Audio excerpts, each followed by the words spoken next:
It says in the Torah, Ki karov elecha adavar ma'od, that this thing is very close to you, beficho bilvavcha lasoiso, in your heart and in your lips, to do it. It is talking about the inyan of tshuva, the concept of returning to Hashem. The great Rabbi Aaron Kotler said, all a person needs to do is to think about it, is to contemplate man's purpose on this earth, the tafkid of a person in our world. V'yodata hayoim, know today, v'ashevoisa elavavecha, and put it on your heart. Ki Hashem Elokim, that Hashem is the God, v'shamayim mimal, in the heavens above, v'al haaretz mitachas, and in the earth below. Rav Aaron Kotler, the great Rosh Hashiva of Lakewood, said that all a person needs to do is to think about this, and it will help them in their path of tshuva. Well, years ago, there was a very pious Jew. His name was Reb Tzadok. He was a balagala. He was a wagon driver. Every day he woke up early in the morning. He went to daven. He said many tehillim when he was finished davening. And then he would go out for a hard day's work. He was very dedicated to Torah and mitzvahs. Unfortunately, his son, Moshe, departed from the way of his father, departed from the Torah way, rebelled against Torah and mitzvahs, and went very far. As Reb Tzadok was sick at the end of his life, he called his son Moshe, and he said, I beg of you, please, in another few days, he will not be in this earthly world anymore. Please at least just say Kaddish for him. Eventually, Reb Tzadok died. Moshe came to shul.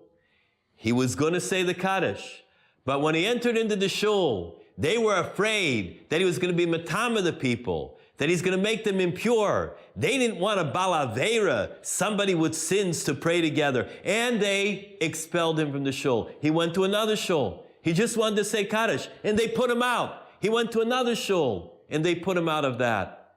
Finally, he went to the shul of the Hasidei Breslov. Misham lo migashim af Yehudi. From there, they don't throw anybody out. And he began just to say the Kaddish. He didn't say anything else. He didn't put on tefillin. He just came every day to say the Kaddish. They didn't say a word to him. After a few months, he was approached, and he was told, Moshe, you're here anyhow. Maybe just put on the tefillin. Moshe said, okay. He began to put the tefillin on every day. And then a while later, he began to daven a little bit more.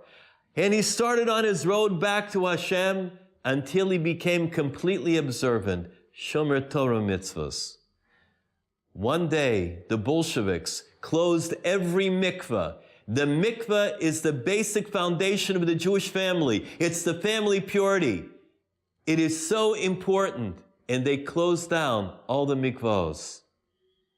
Reb Levi Yitzchak Bender came over to Moshe and said, Moshe, maybe this is your time to shine.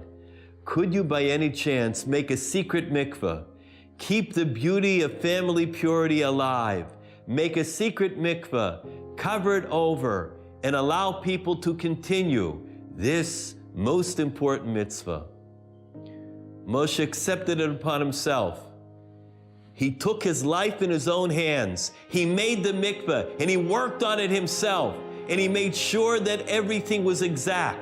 And after he was finished, it was covered over with special covering in order that it should be camouflaged, that nobody should ever be able to tell that there is a mikveh in that spot. And indeed, you could take a horse and wagon over the top of the mikveh, and it would stay straight. Well, people began to use that mikveh, and it was so important. He had really saved the purity. He had saved Taras HaMishpacha in the city. One day, the Bolsheviks heard that there's a mikveh. They heard some rumor, and they came, and they looked for it, and they couldn't find it. And so, Reb Moshe, now completely observant, not only he wasn't metameh, not only he did not defile the people of the city, he made them holy. He made them pure.